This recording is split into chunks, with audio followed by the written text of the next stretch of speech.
আসসালামু আলাইকুম।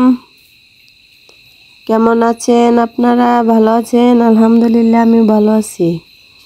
এই তো নতুন মূলা শাক নিয়ে আপনাদের মাঝে হাজির হলাম। আজকে রান্না করব মূলা শাক আর মূলা দিয়ে মাছ দিয়ে। তাই একটু আপনাদেরকে দেখিয়ে নিলাম। এদিকে কুটে বেছে পরিষ্কার করে নেব। নতুন নতুন মূলা শাক খেতে কিন্তু ভালোই লাগে। কয়েকদিন ভালোভাবে ভিডিও দিতে পারতেছি না, তার জন্য বন্ধুদেরকে সরি। আপনারা সবাই যেদিন ভিডিও ছাড়ি অবশ্যই দেখে নেবেন, কমেন্ট লাইক করবেন, শেয়ার করবেন। সব কিছু কিন্তু কোটা বাছা শেষ।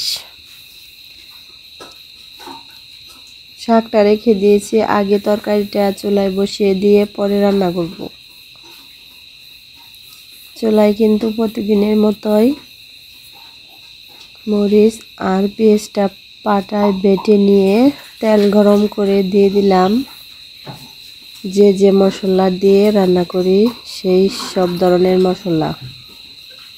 আমি তো সবসময় সহজ গ্রামীণ ঘরোয়া পদ্ধতিতে রান্না বান্না করি, সেটাই আপনাদের মাঝে শেয়ার করা হয়। এদিকে শাকগুলা খুবই সুন্দর, একদম নরম। সুন্দর করে এতো কেটে নিব, রান্না করব। শুকনো মরিচ ভাজি করে গরম ভাতের সাথে খেয়ে নেব।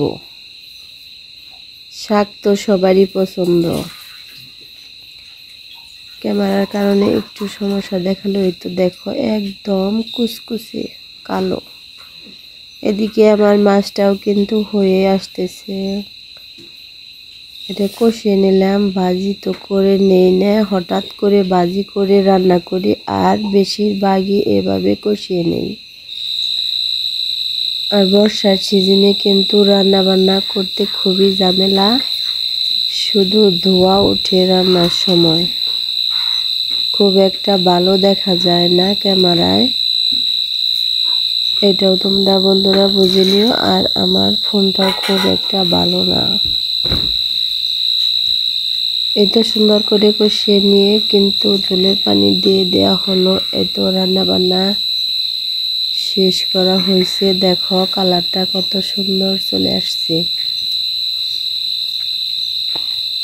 খেতে অনেক মজা হবে কিন্তু, সত্যি অসাধারণ হয়েছে খেতে। যদি ভালো লাগে লাইক কমেন্ট শেয়ার অবশ্যই